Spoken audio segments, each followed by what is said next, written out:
Hey, my name is Sun.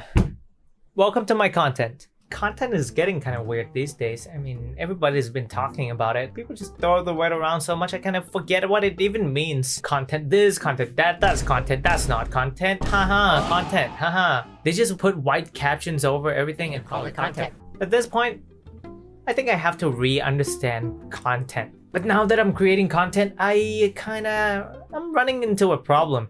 I don't know what kind of content I'm making. Is this content? Initially, I didn't think it would be a problem making content. I made some video before. How could it be so different? I mean, I shot it, I scripted it, I edited it, and it was a cakewalk, lemon squeezy, easy peasy pie. Yeah? Wrong. I was wrong. Yeah, really wrong. Well, for this video, for example, it takes months for me to deliberate and plan and dealing with anxiety to get in front of the camera and just start talking. Because making content is not just making videos or taking pictures or writing random words. It's meant to be a little more than that. I mean, not every video is content. So before I get ahead of myself, let's try to understand content a little better and maybe I know what I'm dipping my toes into. So what makes a thing content? Step 1. Get content. According to Google, content means some things that are held or included in something. Pretty vague, isn't it? Let's imagine a book, and a book would have chapters, and those chapters would be content, table of contents. No matter how long the content is, it could be 100 pages, or it could be 5 sentences, or even no word in some case. As long as it gets a point across or, tell a full story, to me, that's a content. And let's take that definition and apply it to online content. What does it mean for online context of content? It means everything, right? Because everything belongs to a website or a platform or user or some kind of entity. If you go on YouTube, you expect videos. You go on Facebook, you expect status posts and cringe. It could be even the song you listen to, the movies on Netflix or whatever, or the video you're watching right now. Basically any piece of consumable media out there online under the name of user, platform, blah, blah, blah. So yeah, content is everything you consume. But even with that definition, it's still kind of too broad for me. So what do people mean when they say content? When I worked as an intern in the ad agency, when they throw the word content around, it usually means corporate content. Generally, these types of content are the ones you try to avoid. Those ads you see, promotional posts, company posts on their Facebook page. All these corporate content have one objective in mind, which is to sell you something. A product, a service, idea, or false promises, whatever the hell are there to sell. It's to make money for business. Yeah, so I don't really care about those. Moving on. User content. Now, this is the one you're probably familiar with. It's the video you watch on TikTok probably, or any post you see on Instagram. The video you're watching right now is user content. Any content that's created by users are user content. The thing is, it gets a little blurry, right? Because even user content can be corporate content. Think of Rich Shadow Legends and shit like that. It's corporate content disguised in user content. But in the end, I still consider those user content. In fact, I support sponsored video because that's how they make money. And the thing about user content is it solely relies on the platform to survive. And the platform doesn't really think of your well-being. The first thing, they just want to make money, and so they use your content and your data and your user activity and content creators as some kind of currency or promises to other companies. They always want them juicy ass money. But social media used to stand for something totally different. It didn't used to be like this. So what happened?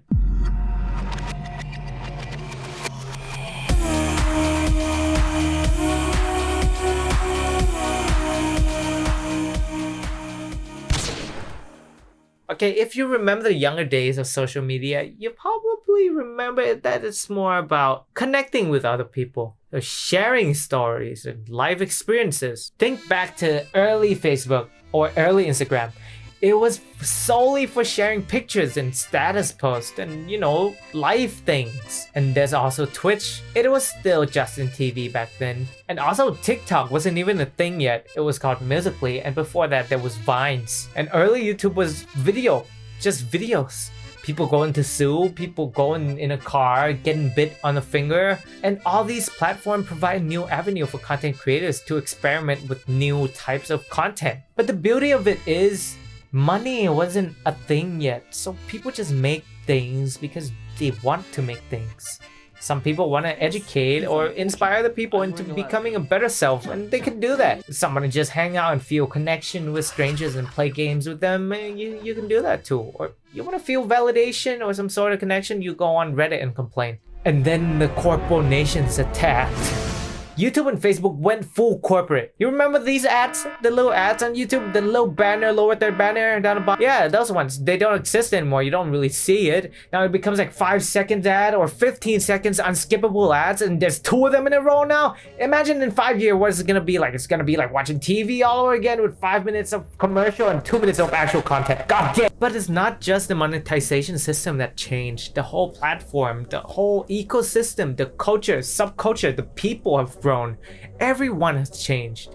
I mean, the bigger the thing is, the more complications there are. Imagine you live in a tiny community of 250 people. You know each other. You're familiar with everything. And so you don't need a lot of facility. You don't need a lot of infrastructure to take care of people because there's only that many. Okay, just imagine millions of people flocking into a town of 250. That's what social media companies have to deal with. When things get so large, there's bound to be like a sister business under the platform like Defy Media and Machinima, where they hire a bunch of content creators to create content under their names, and then they make big money. Some practices became predatory because there are people to be taken advantage of now. Like some content creators went and scammed their viewers, some media companies went and scammed their content creators, and everybody was scamming everybody. Some kids killed themselves doing stunt for TikTok Cloud, some kids ate detergent and licked fruits in the supermarket. What's happening? Stop it. Get some help. And the list just keeps on going. I guess we can all admit that social media landscape is kind of more like a landslide now. Everything is kind of spiraling out of control. The platform doesn't really resonate with the viewers and the audience anymore, and the content creators are having problems with platforms itself. I mean, we've seen platforms come and go the past decade, but you see, I've been on the internet since about 2009, 2010, so I pretty much grew up with social media. It was a time of infancy for social media. Actually, it's more like a toddler time, but that's more appropriate because my brain was toddler brain. But the point is, I have witnessed a lot of things changed online, whether it be trends that come and go, or how YouTube operate, or how TikTok became a thing, and how it changed from different platforms, how people experimented with a lot of things, like Instagram for that matter. They went from just pictures to now they have everything now. They got video, you can post shit ton of caption, you can write a whole essay. Yeah, recently, things are changing in a rapid rate. I feel like an old man and I'm 23. Like, I don't get Zoomers anymore, and I'm a Zoomer. Born in 1999. Technically Zoomer, but the gap is that huge. And when the world moved in the way it does in such a rapid rate, it's hard to follow. And I think I kind of know what to blame that on. I know the culprit. History with coronavirus. Reported in South Korea, Japan. To fight the disease and what you can do to help. It's COVID. Yeah, I'm blaming it on COVID. Fucking COVID. Okay, I think it's safe to say that COVID has made most of our lives kind of tangled with social media in a way. I mean, it was the only way to connect with friends and families and your loved ones and your dogs and your cats and your rats and your plus the sense of belonging you feel in a niche community you're in. If you're into plants, you can probably find some plant subreddit or some Instagram page that likes plants. I don't know. There's probably a place for you to be online, and so you don't feel so lonely when you're alone at home, sitting alone with your thoughts and loneliness. At least speaking for myself, since the pandemic started, I spent a lot of time watching videos, one after another and one after another. I just forget about time and space. I exist in videos. And so I spend a lot of time just typing away in applications and email, and meanwhile I have another screen beside me that I used to watch videos. And in fact, I watched so many of them that I think YouTube ran out of video to recommend to me. Felt like that. I went from watching short videos like 5 to 15 minutes, digestible tidbit. I get every information and then I go about my day because that was how it works back then. And then it changed into something longer, something like podcasts or video essay or even documentaries. And the most alarming thing of all is I tell myself that those things I'm doing, the content I'm consuming, is informative. It's gonna be useful. It's nice knowing than not knowing, right? Yeah, it's kind of like killing two birds with one stone. It seems like that. But to me, it's more like throwing the stone between two birds. You're probably gonna hit one of them. Maybe you're gonna hit two. But most of the time, you're probably gonna miss. In the end, you got one stone. You can't make it ricochet to hit two birds. You're not fucking Hawkeye. And after I realized that, nothing really changed. You see, I'm addicted. I'm addicted to my phone. I'm addicted to social media. I'm addicted to content. I'm addicted to gaming. I'm addicted to, well, many things. But the things that get me the most is, well, social media. And though it seems like it's a problem on my part, I'm addicted to a lot of things. I mean, especially for myself, I'm really addictive. But can I really blame it on myself? I mean, I don't. You shouldn't. Because in a way, the system is designed to get you becoming like that. When a lot of people do social media, you just kind of fall into it, right? Not to mention the algorithm controlling almost everything online. Just think of how they design algorithm. It's not just one guy coding it, it's a team of engineer and coder and programmer and specialist and psychologist and bots crunching data and numbers and statistics that you don't even know exist into something that can manipulate you into becoming a content junkies. And while they take advantage of user psyche, they kind of become a boogeyman of content creators too. They manipulate every trend and everything you see on social media pretty much. There's nothing we can do to escape from the grasp of the god, the one and only, the algorithm. But the fact is, social media didn't grow this large just because of algorithm. If anything, the algorithm is just a tool, simply a byproduct of having so many people online. Why does half the world flock to the internet and social media? There must be a reason, right? I think I know.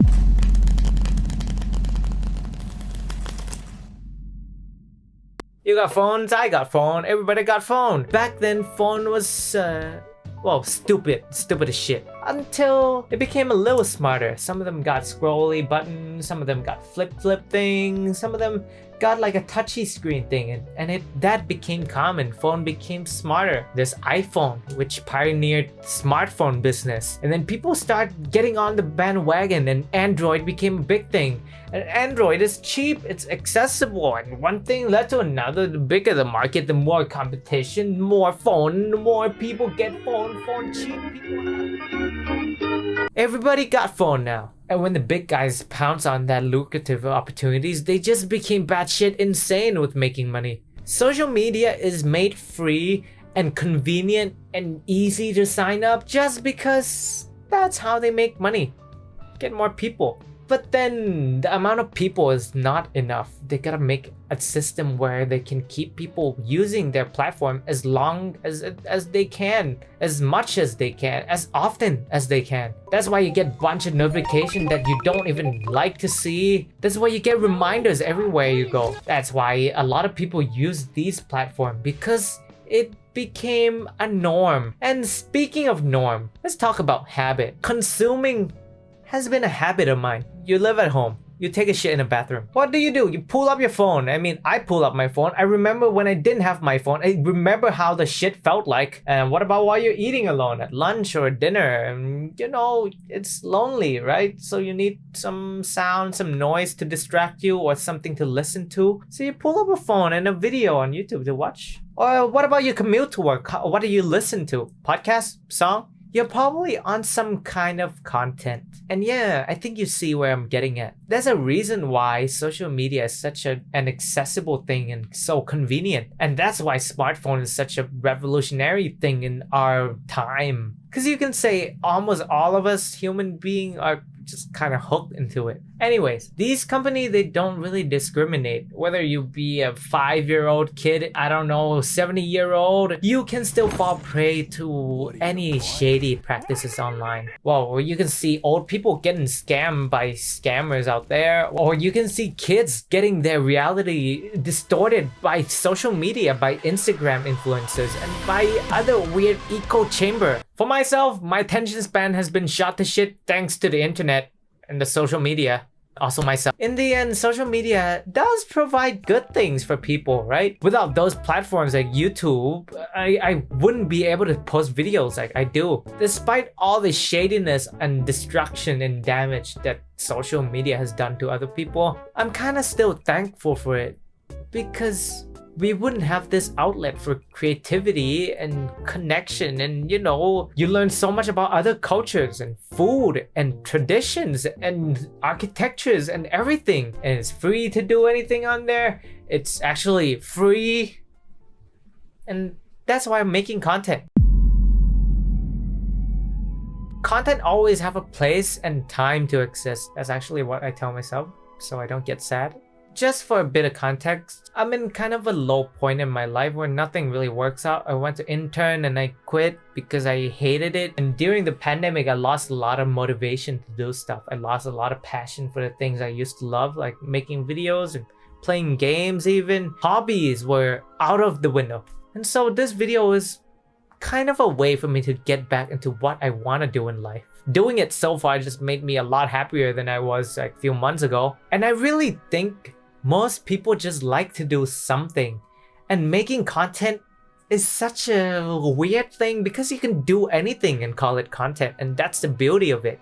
That's why I'm making content right now, even though it's not much about anything. So yeah, that's what content means to me right now. The answer is probably not gonna be representative of every content creators out there. This video is more like a discussion, I guess, and that's what I like to do. I like to talk to people. I think it's important to think about things that we live with, especially content, because in the end, you are what you eat. And so, eat good content.